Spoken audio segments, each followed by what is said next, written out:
So you guys all ready? Right. Okay. So good afternoon to the debaters, judges, and all members of the floor. Welcome to the round semi-final of Royals 2024. My name is Awanka Anwar, and I'll be the speaker for this round.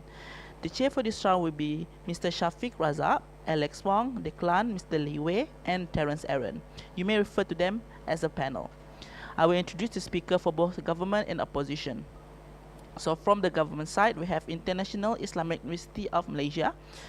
For the Prime Minister, we have Hanafi Sulaiman Amin bin Muhammad Haniki. Deputy Prime Minister, we have Subaita Arwah.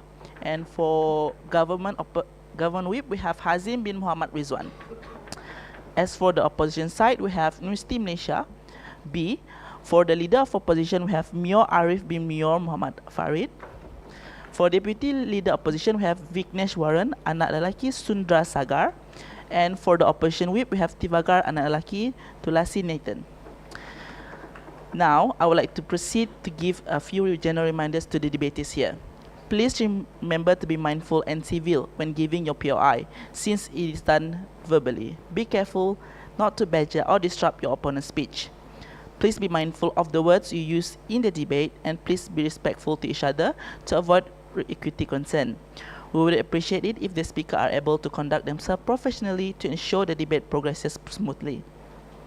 Lastly, please be aware of the time of your speech. A timekeeper will keep the time of the speech for you, but also important for the speakers to time themselves in case of any issues. So before we begin, the motion for this round reads, this House believes that World Trade Organization is no longer relevant. So if everyone ready, I would like to invite the Prime Minister to deliver the speech. Here.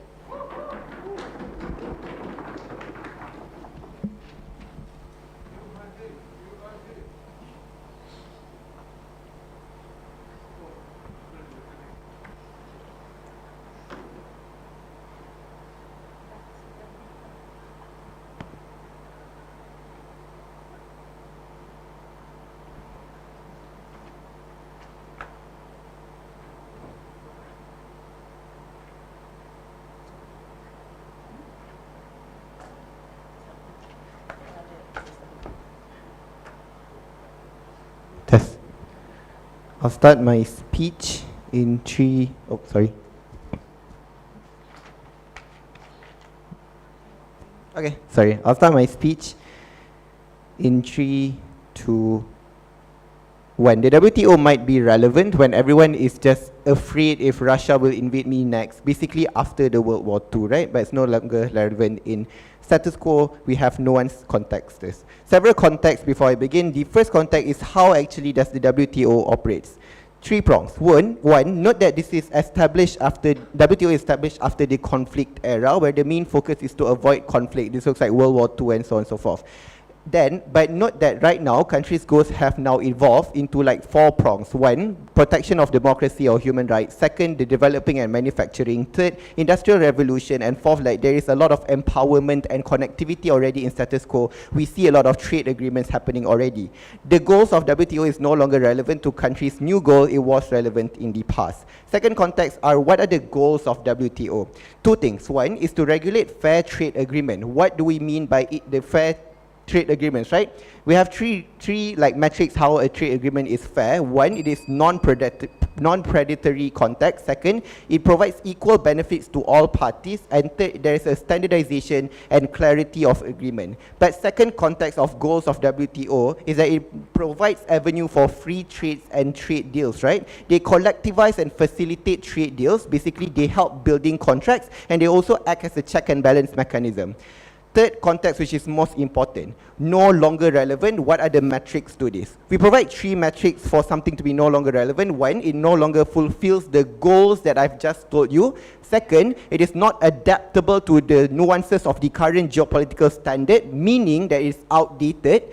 third is no longer fair. These are the metrics that we set up when something is no longer relevant or when an international body is no longer relevant. Third context, who controls the WTO? This is very important panel. Note that WTO operates like any other international organization. Three things. One, it is created by the Western Bloc. Second, it is heavily funded by the Western Bloc. And third, it is managed and directed by the Western Bloc. What this entails that there is a power imbalance that exists in any international organization that we're debating about. Then note that the judge needs to remember this until our third speaker will mention this again. That even if there is a little bit of Western influence, it is bad and it's not fair for the International Trade Organization to be biased. Third and last context then is the current geopolitical state of the world. Note that there is increasing tension at an all-time high. The Israel-Palestine conflict, the South China Sea conflict, the Russia-Ukraine conflict. What this entails is that the escalation of global economic climate no longer accommodate towards all nuances of global economy.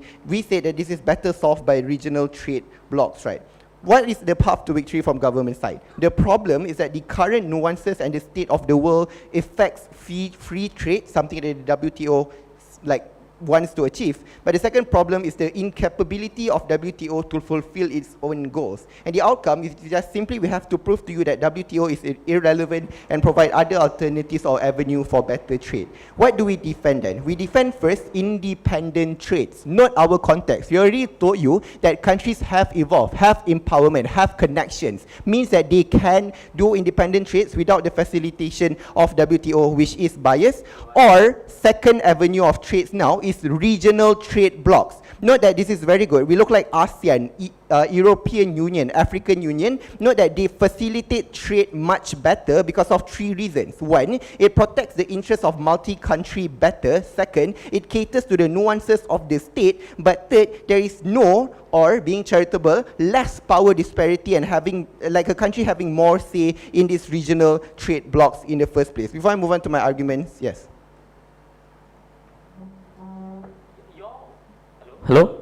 Your method is one that still locks out of actual movement of trade, because sure, you have your regional blocks, but then you're locking out of people actually entering a global market which will still have power asymmetry, because it's still the West against the East. We will prove to you why more trade blocks and more opting into economy is better on our side throughout the bench. First argument then on principle. Why is there incapability of WTO to ensure fairness when this is their actual goal of establishing in the first place? Two prongs under this. One, the power imbalance that exists in WTO. Note that in the WTO it will always benefiting the rich. The contracts, the agreement will always benefiting the rich country. Why? Because they literally have the capacity to. The board members, the directors and the managers are from the West, are from these European countries, right? Why? Because they established the WTO and they simply have more money, pushing in money into WTO. And they also have the incentive to create this power imbalance in the first place because they want to benefit their own people and putting their countries first. The impact from this is very simple, that this power dynamics always will push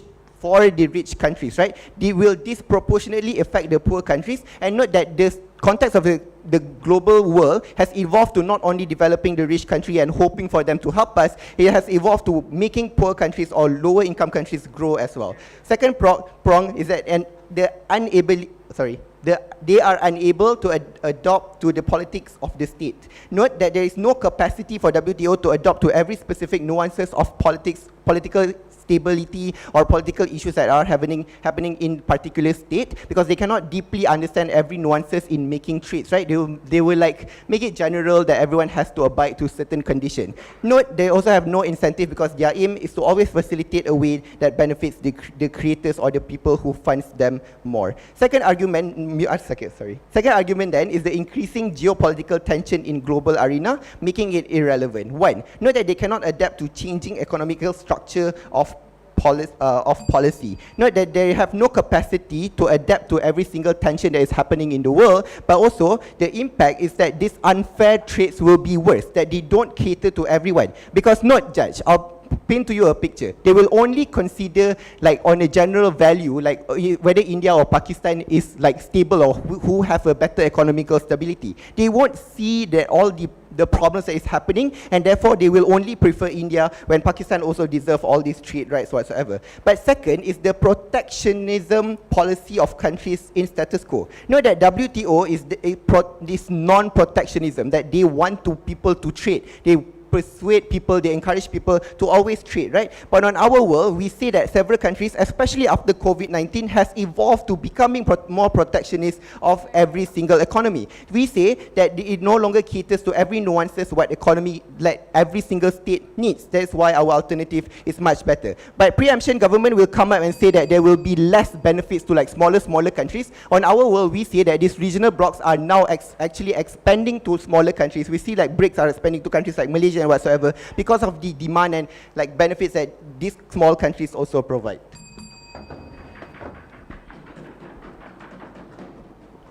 Thank you, Prime Minister, for that speech.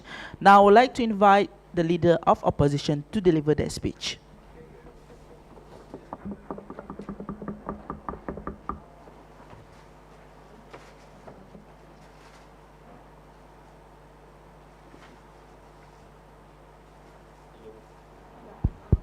Hello. I'll try to accept the POI at the 4th minute onwards, so please keep it to that time.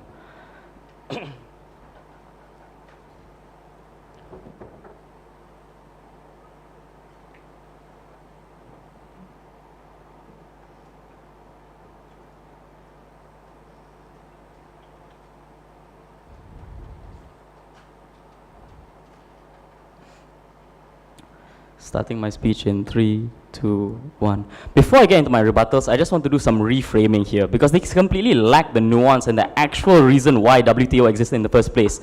Whether or not it was created after World War II doesn't mean that's where its relevance ends. Insofar then that the World Trade Organization is one that still heavily regulates trade, builds the guidelines for trades, and is the ones that oversee national trade, international trade is why it's still relevant. Insofar that you can't prove why international trade is one that has evolved to like forego the need of still a third party or some observing body is where you lose this debate in the first place then. So what is the framing here? We tell you that the World Trade Organization, I think the even side government concedes to this, has a few main objectives. One is actually helping developing countries grow. I think this is something that's already shown with the selective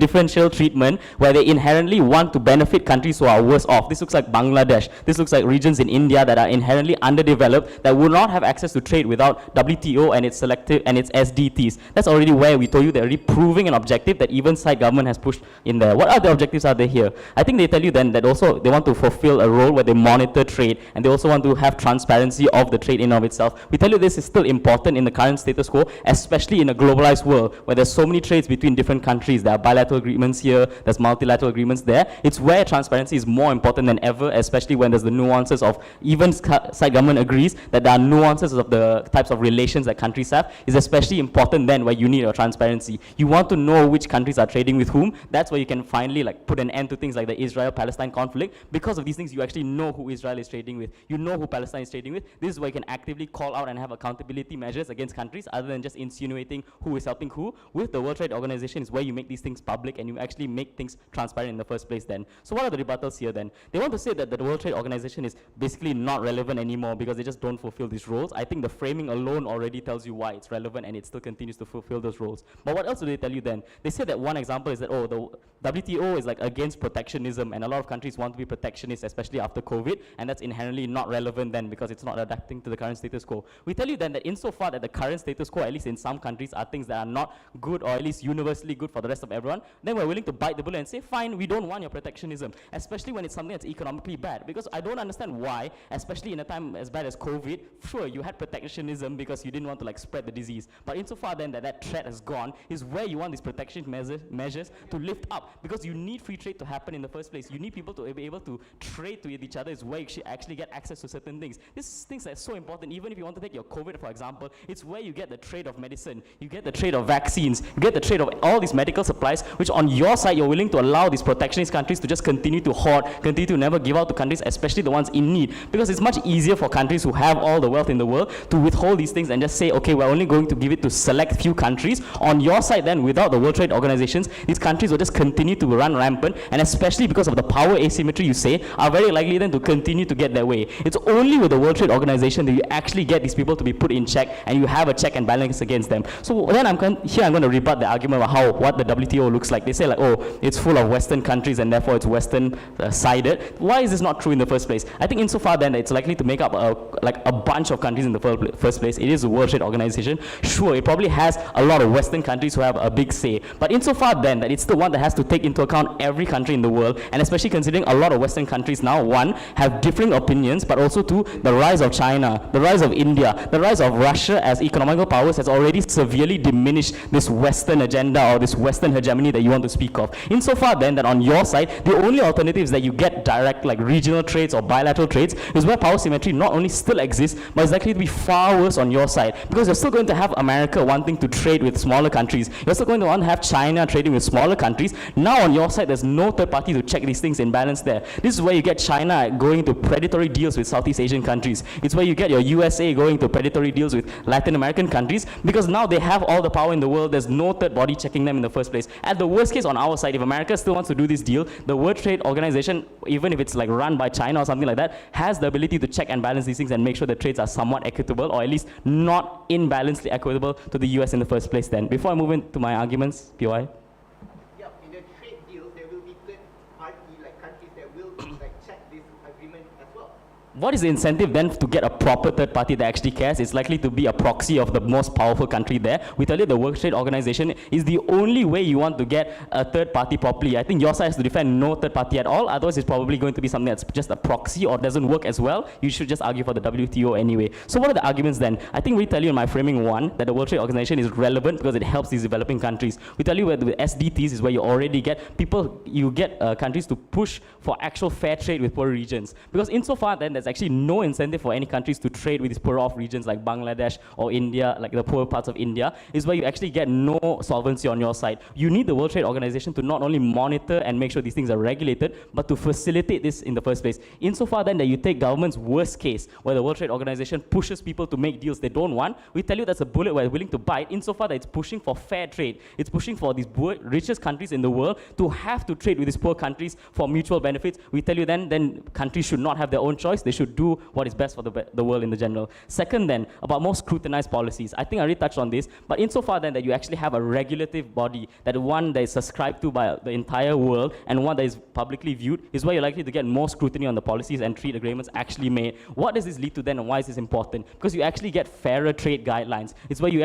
actually get more people to understand and hold these things accountable, insofar then that everyone is looking at the trades being made. This is where you then get your fairer trade agreements. This is actually where you get your price caps. Because insofar then on their side, where there's no third organization, it's very easy then, for example, like Russia now, because of the Russia-Ukraine war, they can just say, fine, screw the the European countries, I want to sell my oil at an extremely high price. It's only with the World Trade Organization and its guidelines and its intervention where you actually can put a price cap and tell Russia, no, you can change the price as much as you want within this limit that I've set on you. This is actually where you get a benefit for the rest of the world, and where you actually get fairer trade policies that are not predatory in nature. That is something that side government has to defend then. So what is the actual relevancy of all these things then? We tell you that in a volatile world now, where sure, there's a lot of nuance and a lot of cultural issues, you still need a presiding body to stop the most predatory countries and the biggest countries in the world from entering into asymmetrical deals with developing countries in the first place. Because insofar the government cannot prove that every country is already on the same level, you still don't tell us why you don't need a third party, a presiding body to ensure fair trade in the first place. For all those reasons then, World Trade Organization is still relevant.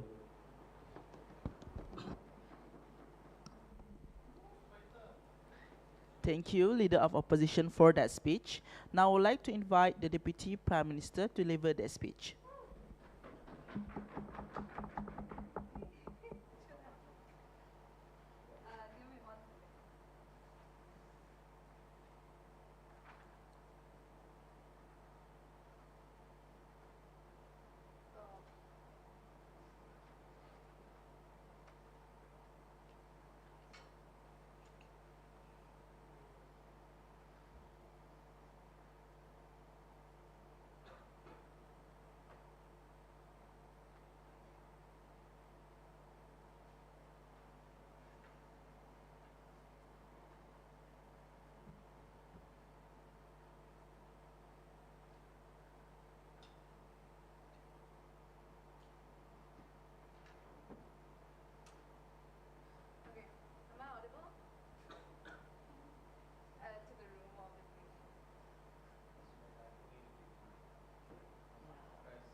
I audible now?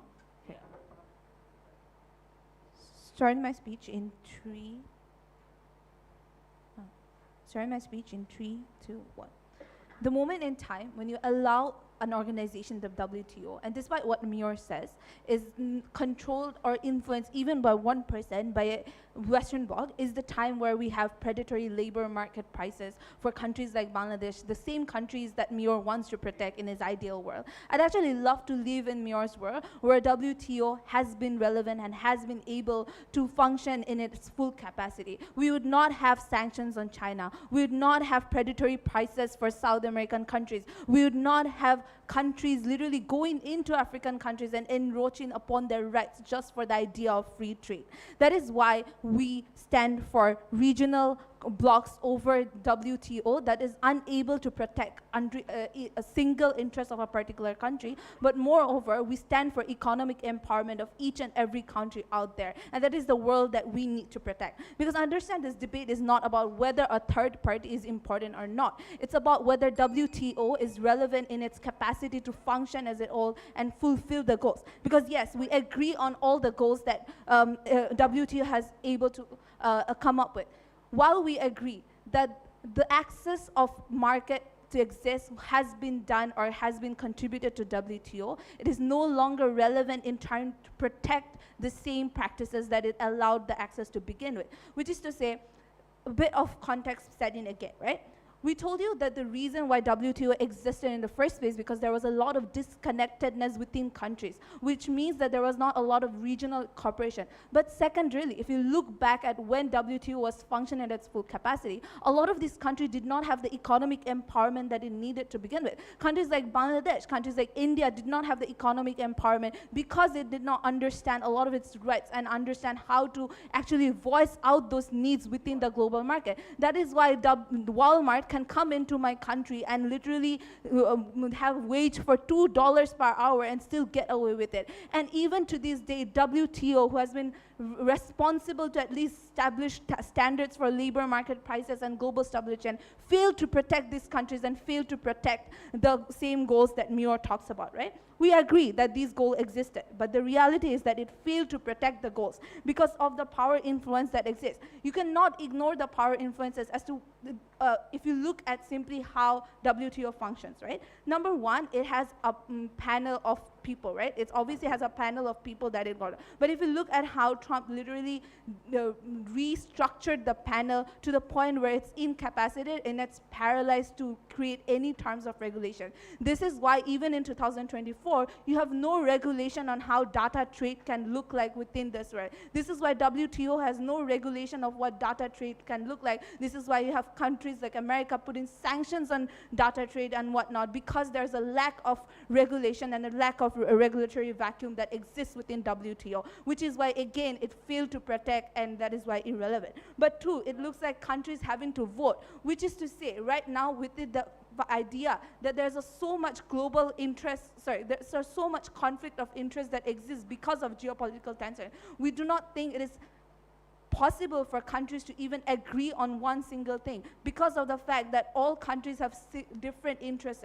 And that is why we're able to better protect it under regional blocks, where regional blocks are able to cooperate under one single interest. Like European countries able to acknowledge that we want this from the global trade. Southeast Asian countries able to acknowledge that we want more trade liberalization. We want to get free of this dominance by Western empires and whatnot. These are the kind of interests that you're able to put forward and actually act on in absence of WTO being the dominant body and having no inefficiency to begin with, right? But before that, your PY. I think it's disingenuous to say that for some reason all regional countries have the same mind. I think a lot of time there's still power asymmetry and different interests that you have to contend with. Sure, that means that also exists in the global stage. That power imbalance is farther exacerbated when you are unable to even agree as a Bangladesh on what America wants. We think regional bloc at least is able to close down the disparity that exists. We're at least able to get some sort of solvency under where your world, nobody agrees. There's no policies that are being pushed because of the lack of agreement that happens.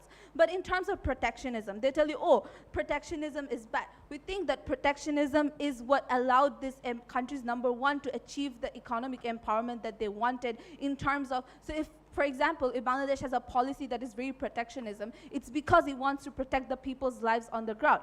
But two, we think that the point of WTO has, the reason why you think that this WTO has been is irrelevant because it literally is unable to get countries out of their protectionist nature to begin with. Because they have failed to protect these countries to begin with is the reason that they have become so protectionism in nature, right? We tell you we better solve this under our, when you have regional blocks. But let's look at why, not why we think it's irrelevant because of number one, environmentalism, and two, current data flow and whatnot, right? In terms of environmentalism in nature, there's growing concerns all over the world how the entire global supply chain is encroaching upon the environmentalism concerns, which is to say that the supply chain is predatory to the environmental concern. That is why there's inefficiency in able to have policies that protects the environment even if the supply chain persists. We think that WTO has never been able to, number one, come up with any sort of policies that actually protects environmentalism concerns on ground, but even create a sort of trade. But the reason why we think it's irrelevant because there had been necessitated to the point where Paris trade agreements had to exist. And this was done independently of WTO. This is why all of these treaties that you look in terms of trade and climate are always independent of WTO because WTO lacked the necessity or capacity to even implement this to begin with. But in terms of data flow and how data flow works, there has been no proper regulation or any sort of regulation that is set up WTO in terms of how data flow is going to look like in terms of global data supply chain and how to actually effectively navigate that, right? We tell you that is the regulatory vacuum that happened within the WTO, which means that, again, there's a sort of irrelevancy that happened. But the fact that you have all of this idea that sanctions on China, the fact that sanctions on Iran has to the point where Iran's economy is stumbling, tells you that WTO failed to protect the country that Muir wants to claim that they protected in the first place. We stand for economic empowerment at the end of the day because it allows country to have a voice and actually have some sort of control in the trade, whereas your world, there's nothing that's going on for all the reasons. Thank you, Deputy Prime Minister, for that speech. Now I would like to invite the Deputy Leader of Opposition to deliver their speech.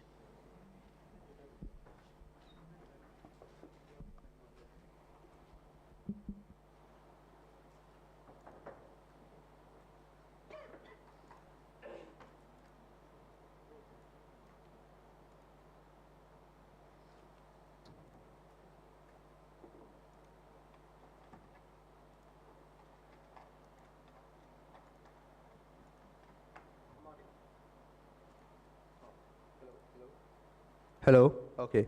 Is this okay? Yeah.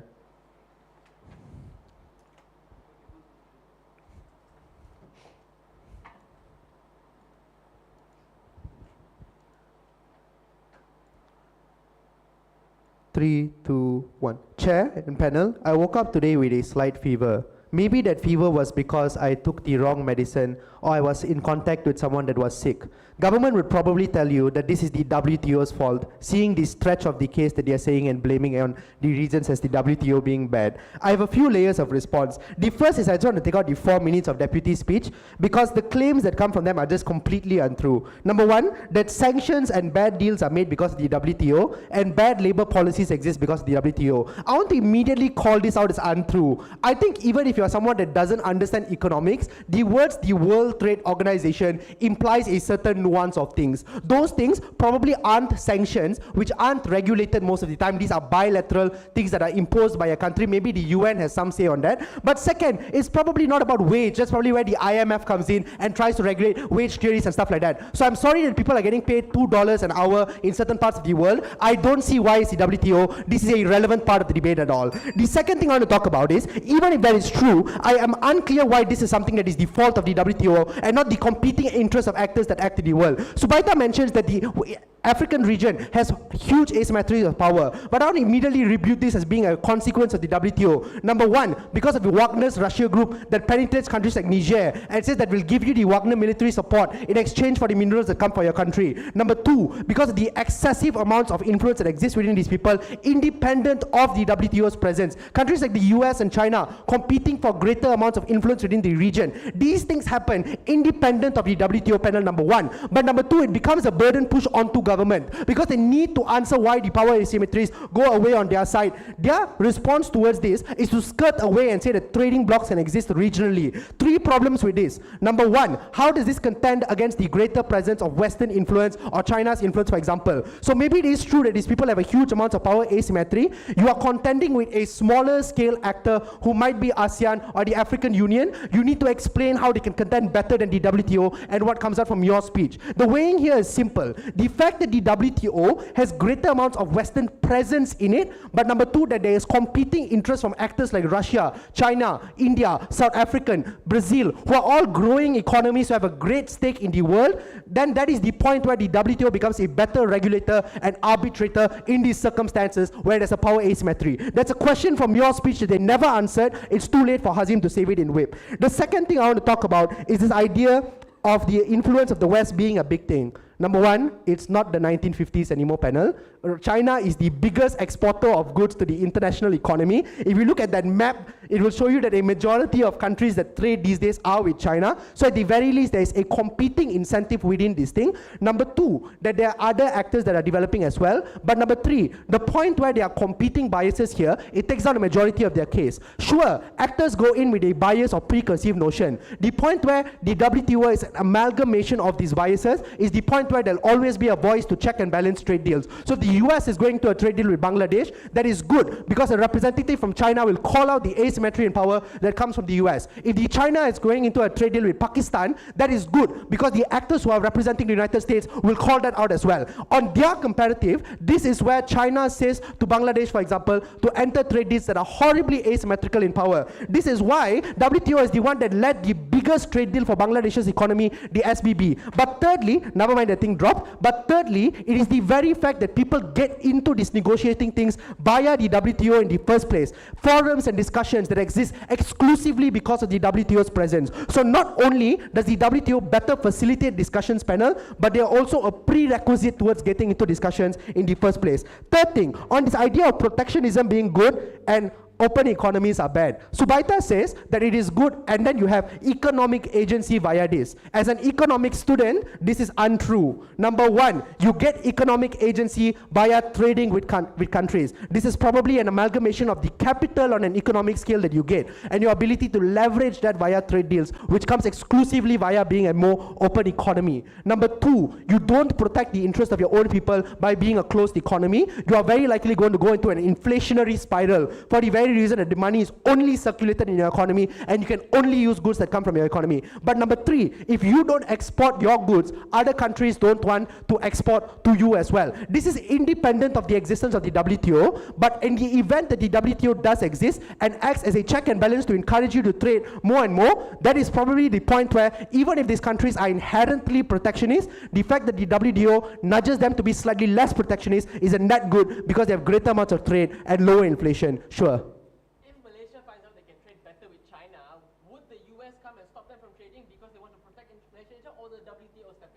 Number one, the US stepping in would probably not impact a bilateral agreement because if you argue on agency, that means you strongly believe that a third party shouldn't enter into the first place. So if you argue that the US is inherently bad, Malaysia is not going to enter. But number two, the WTO's entrance and ratification of trade deals is different because it is an amalgamation of the opinion of actors from the US, of actors from the EU, of actors from China themselves. Meaning, yes, let's concede maybe that the US does have entrance into this trade deal. It is not going to be one that tells you, look at this trade deal and lower the prices that China is demanding from you. It is going to say, abandon China and go to the US. The WTO will say, you can make this trade deal, but it's looking a bit unfair, and give your opinions. The last layer to that response is, your timer died, is that the very fact that the WTO is going to enter to these trade deals not only means that it gives you advice, but it ratifies on whether or not it is a fair thing. They never engage with this. I have three clashes I want to talk about. Number one, does the WTO have a positive relevance in trade? They say no because Western influence. They say no because environment. The first response to this is, I don't know why environment is the part of the debate. That's probably the environmental organizations of the world. Number two, it's about the idea that the WTO trade is uniquely tailored to the developing world. The idea here comes from your speech and gets little to no engagement from their side, but it is the ideas of the fact that they are more likely to encourage the developing world to enter into trade deals with bigger nations. But number two, that they oversee these trade deals to make sure that they're not skewed towards the interest of the bigger country. So I think that on this, the weighing is simple. Sure, you go in as an independent actor in the WTO with some level of bias towards your host country. The fact that it is an amalgamation within the WTO is what supersedes this and gives you a greater amount of objectivity in making the choice on the decision. Second thing, can regional trade replace the WTO? I want to integrate an economic crisis argument inside this. They say they have no bias and therefore it is good. We say, number one, it is insufficient in order to give to the best of extents in economic trade the benefit. Because of the fact that you are a regional bloc, you do not have the ability and knowledge that the WTO has on a comparative to make decisions on a better scale. For this reason, you are unlikely to come out of a crisis as the same way on the WTO. Panel, clear or ballot?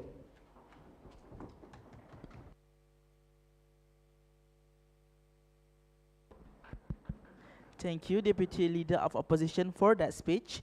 Now I would like to invite the government whip to deliver their speech.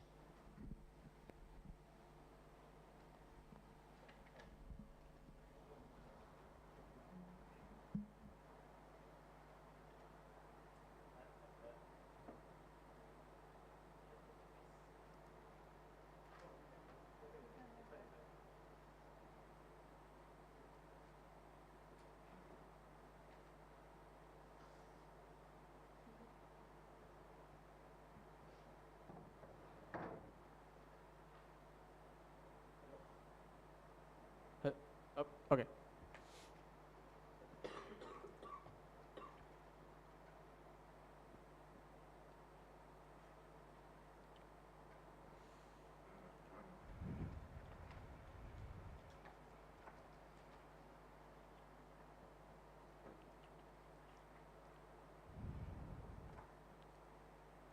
Panel, I want you to know two very important things coming from side opposition speech.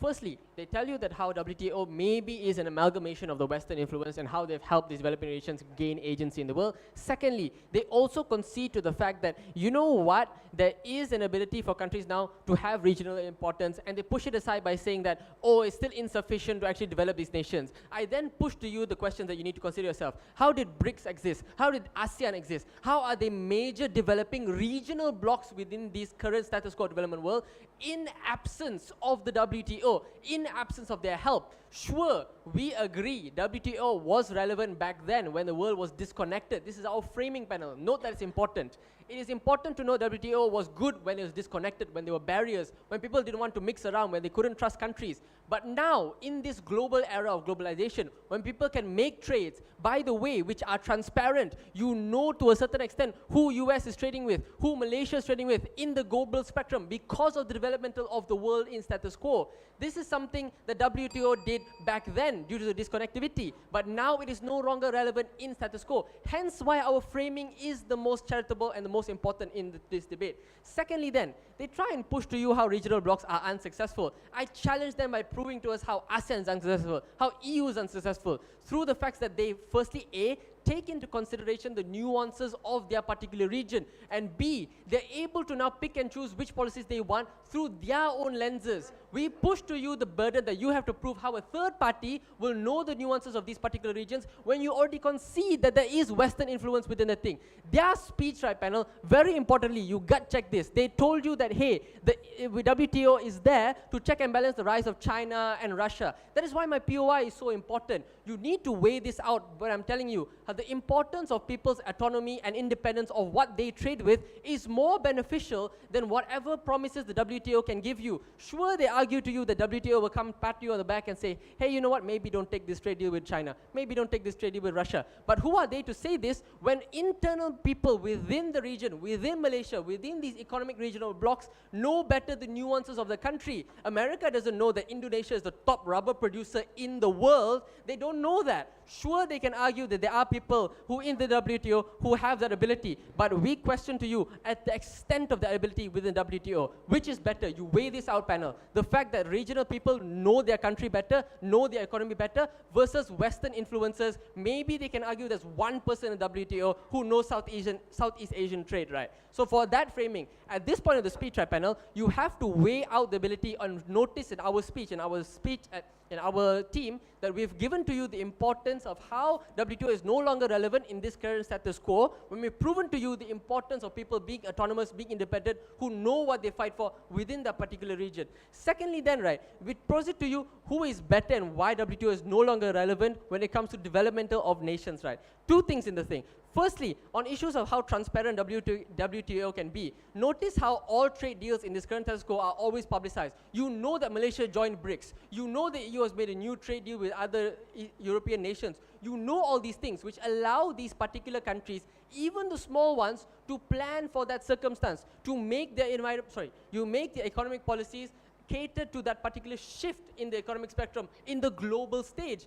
WTO loses the relevancy of putting the notice up that, hey, you know what, Malaysia just joined BRICS. Oh, we've got the notice yesterday because of the world news, right? This is where they lose the ability to prove to you that WTO has that agency within these countries. Secondly then, they try to posit to you how WTO is able to facilitate these nations, these smaller nations, right, panel, to that trade. We posit to you, sure, maybe there is an ability for WTO. We'll take that trade-off. WTO can make these smaller regions come and develop the country in a better sense, right?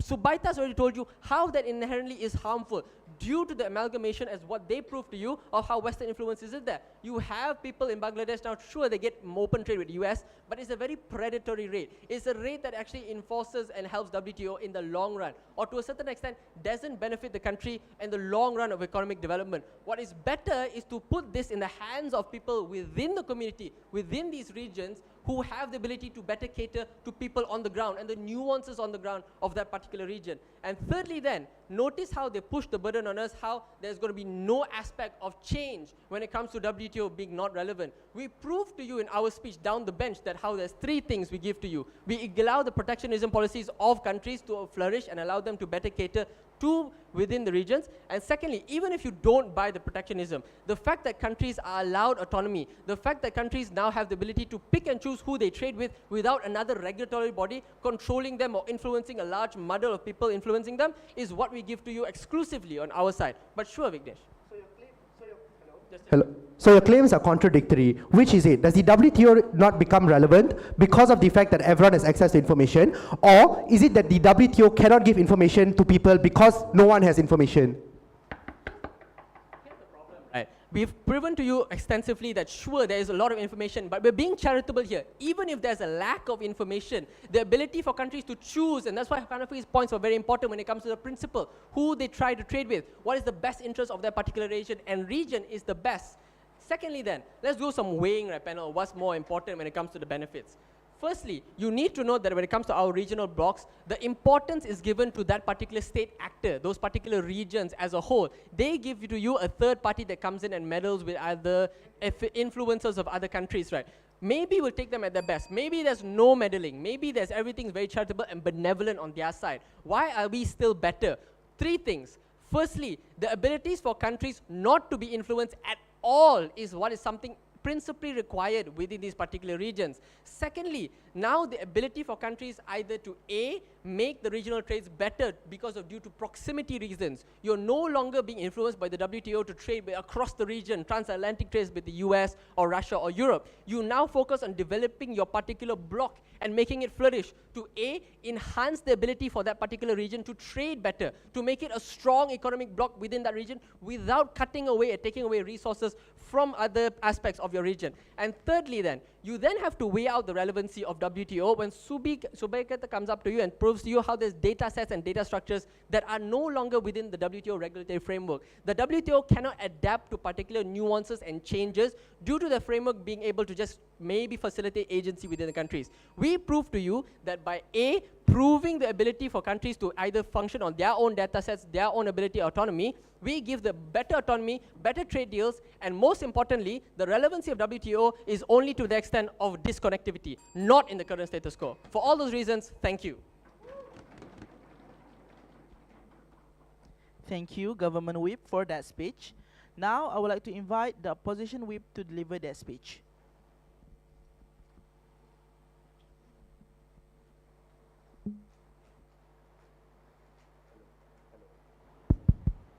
Hello, hello.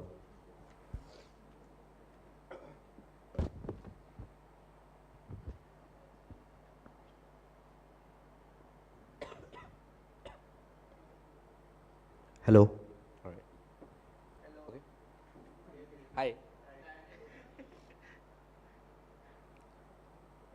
The problem with this Gov team is just simple refusal to engage in our case. When we uniquely tell you why the benefits of the WTO is inherently important and works in today's nuance and today's context, that is proving relevance, Judge. Simply shitting on the WTO and telling you that this doesn't work is not proving that this relevancy. I'm going to engage in their case completely and tell you why all of these things are true. 3 big responses as to how this definitely works.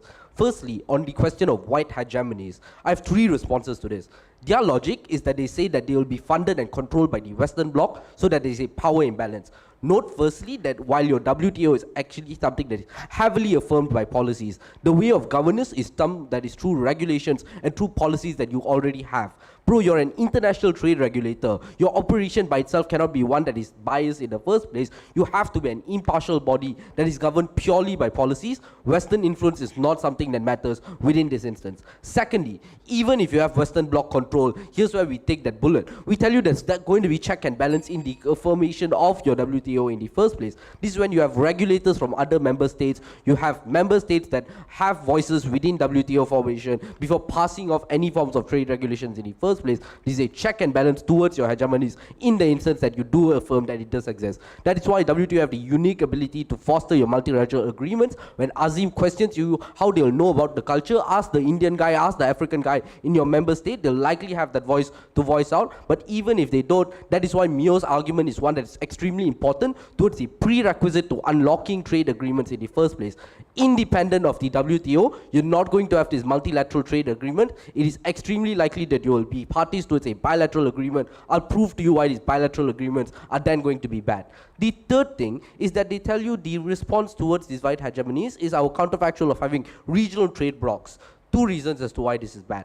Firstly, why the asymmetry of power is likely going to be much, much worse here than having the WTO as a regulator. Because now you don't have a big regulator or big arbitrator towards having a non-biased, impartial agreement in the first place. That is why when you go into trades with China and the West, you're likely going to be swayed over by an asymmetry of power. The fact that this developed country can dangle these trade agreements over you and tell you, look, fine, if Malaysia doesn't want to take this trade agreement, we go to the basket of 5 other developing countries and ask whoever wants to bid the highest in order to trade with us, is the point of which you don't have a control towards this asymmetry of power in the first place. They have to deal with that. The fact that they don't is the crucial flaw in their case as to why regional trade blocs don't work in the first place. Because this is the reason why you have less protection for developing countries. This is the reason why if Malaysia doesn't want it, we'll go to Indonesia. And here's why regional trade blocs are still going to be extremely bad on their side. They don't have any forms of defense towards this. But even if you were to buy that regional trade blocs operate in the best possible way, Judge, 2 responses as to why this is likely going to be bad. Firstly, that it's going to be extremely hard to come to an agreement. This is because you always the ability to finding to a middle ground. Don't hear me. I'm shitting into why your regional trade blocs don't work. This is the point of which when you find these middle trade routes are going to be extremely hard for you when your regional trade blocs always look for the best interests of your country. At the point of which my trade bloc always looks for the best interests of the Malaysian citizen, I'm not going to sacrifice or concede onto certain things that we hold sacred at the point of which we cannot enter or break any forms of asymmetry of power. That is why Subaita is wrong as to how you can come to agreements faster. It is unlikely because of liberalization of these trades. You're likely going to be acting in much more amounts of self-preservation is the actual reasons why you're unlikely to concede on certain things, which is why we both hold things sacred to ourselves. We're never going to find a middle ground to trade. That's another problem that they lose on. But second thing, then, even if you buy this is going to be true, is that you have urgency in exportation. Things like resource exploration, things like price fluctuation, things like wanting to capture the best amount of demand to make the best amount of money is when you're not able to find the best agreement. Here's uniquely the instance WTO steps in and is able to help you foster an agreement that is beneficial towards both sides. Why is the WTO important in this context? Judge, I'm uniquely highlighting why this is one that is beneficial and works in status quo, already going to be debate winning from here.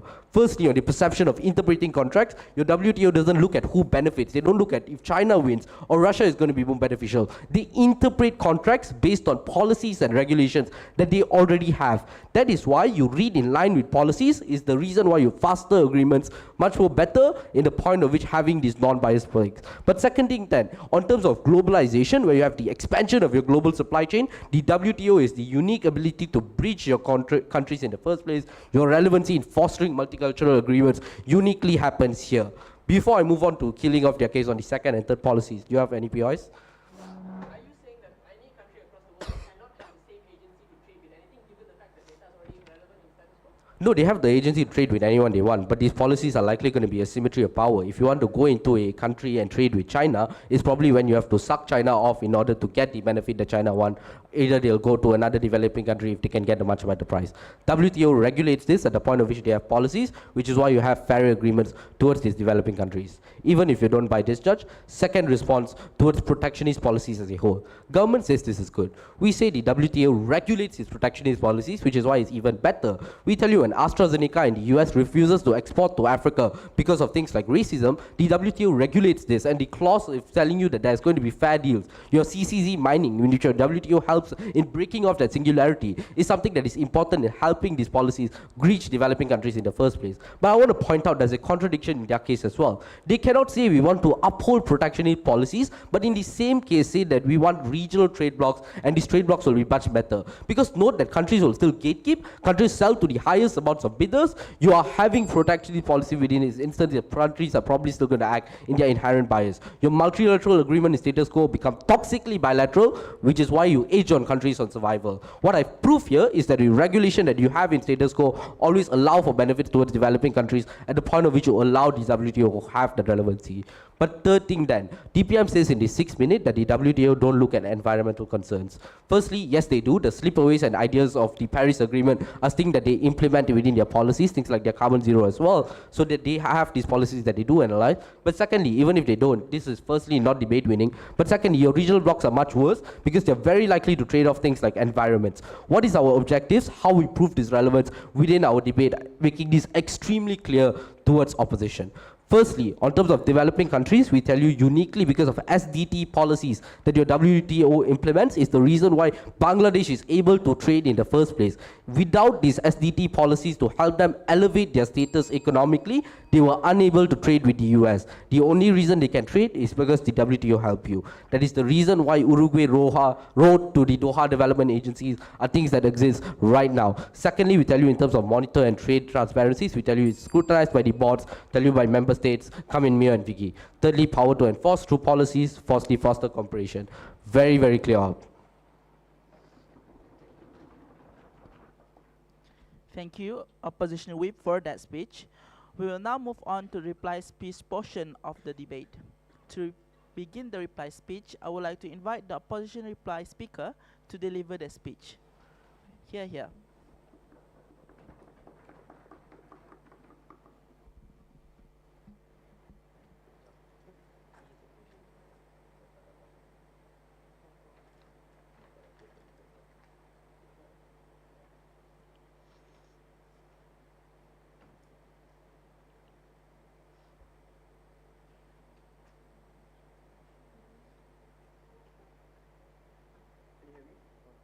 Hello? Nice.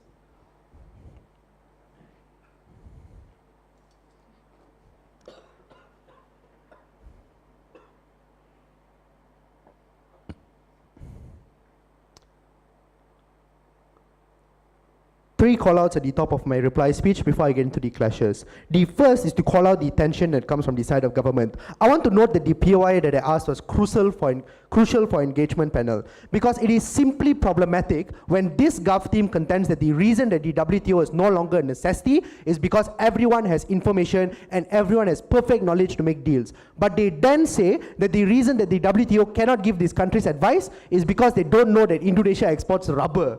Guys, you need to be charitable in how you argue these things. This is a tension in the case that never gets resolved even with the POI. But tensions don't matter insofar as they don't have meaningful contributions towards the harm of the case. So I'm going to explain the harm of this directly towards them. Number one, this means that our call out that you lack trade is probably true. Because if by the end of WIP you concede that you don't have information, it means countries don't probably have the best of information to make trade. Number two, power asymmetries probably do exist. Because the fact that we told you that this stems not only from a lack of information, you guys contended that frame, but also because of the fact that these are countries that are able to strong arm you. That is the point where asymmetry becomes worse on their side. Third, bad economics management is true. Subaita says with the assumption that knowledge is enough, that you can choose protectionist policies and that's going to be good for you. If it is true that information is not perfect, then this means that that is also likely not something that is materializing within a debate. Protectionism probably manifests in a horrible way.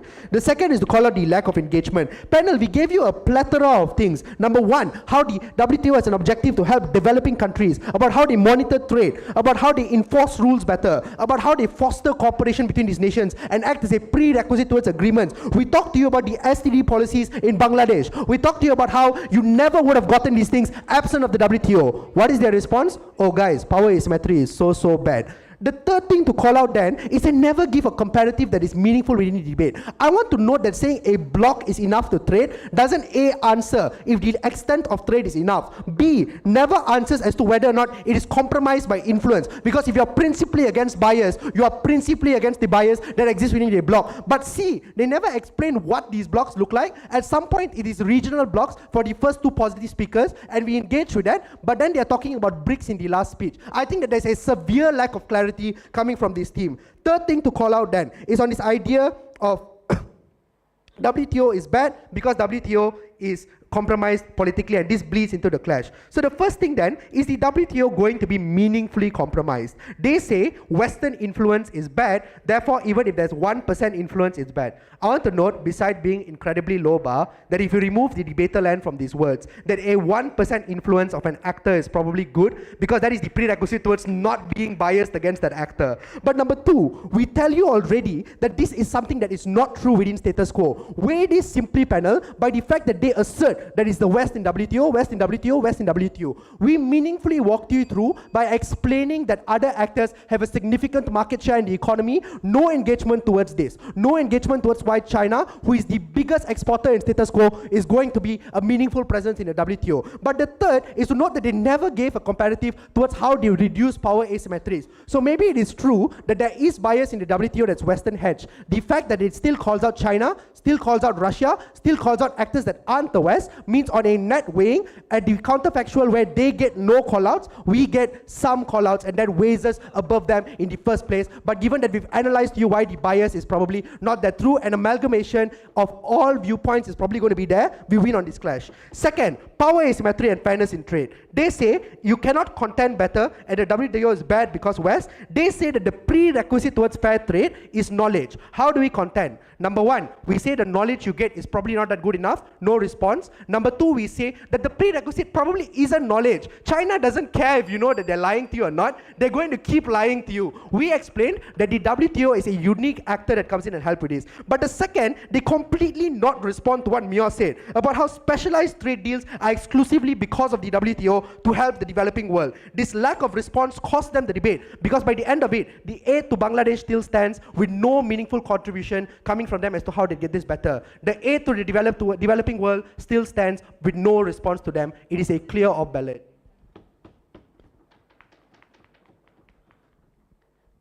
Thank you, opposition reply for that speech.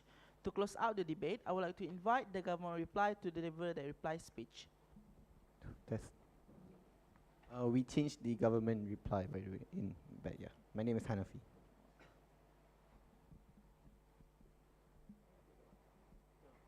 Okay. I'll start my speech in 3, 2, Three things. One, we agree with all the benefits from opposition. The question is all your benefits contingent on the WTO? We say no. You cannot claim that every independent action of a state is a WTO benefit. In status quo, we don't need it anymore, therefore it's irrelevant. Second, if the WTO is so good and everything you say is so true, why is Arwah living in such a trashy state still in Bangladesh?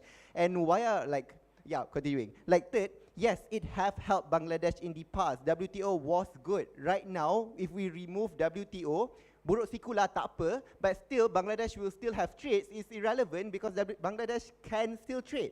5 issues into this debate. One, whether WTO actually helps developing countries, because opposition arguments are contingent on that they did help developing countries, right?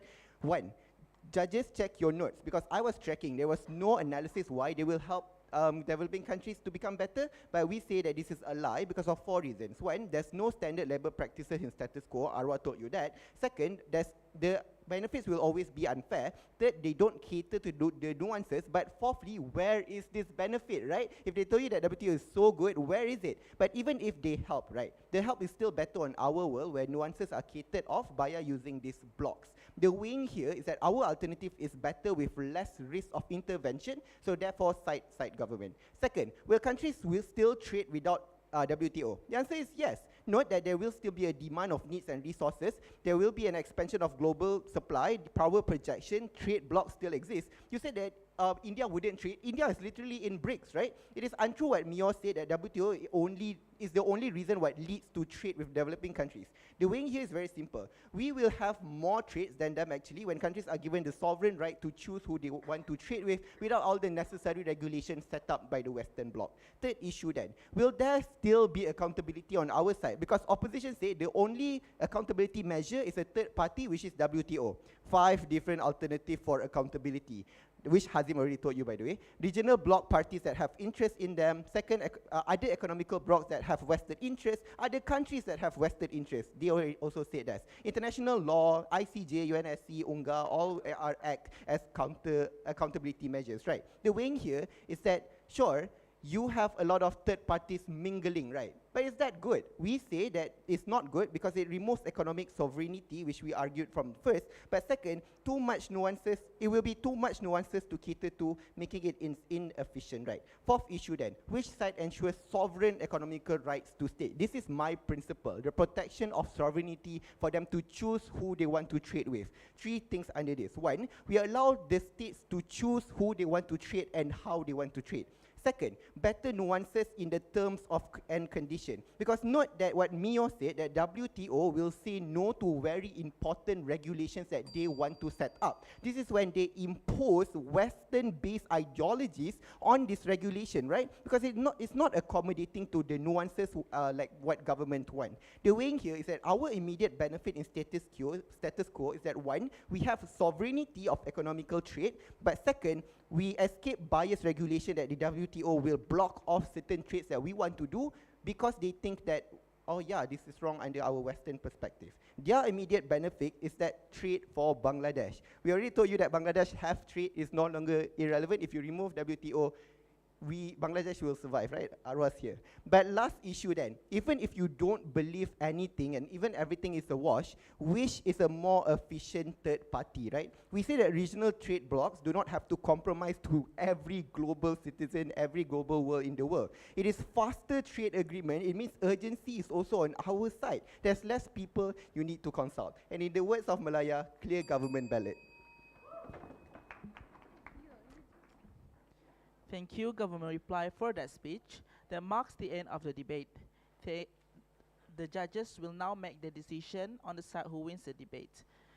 We would like to thank everyone for the round. Thank you.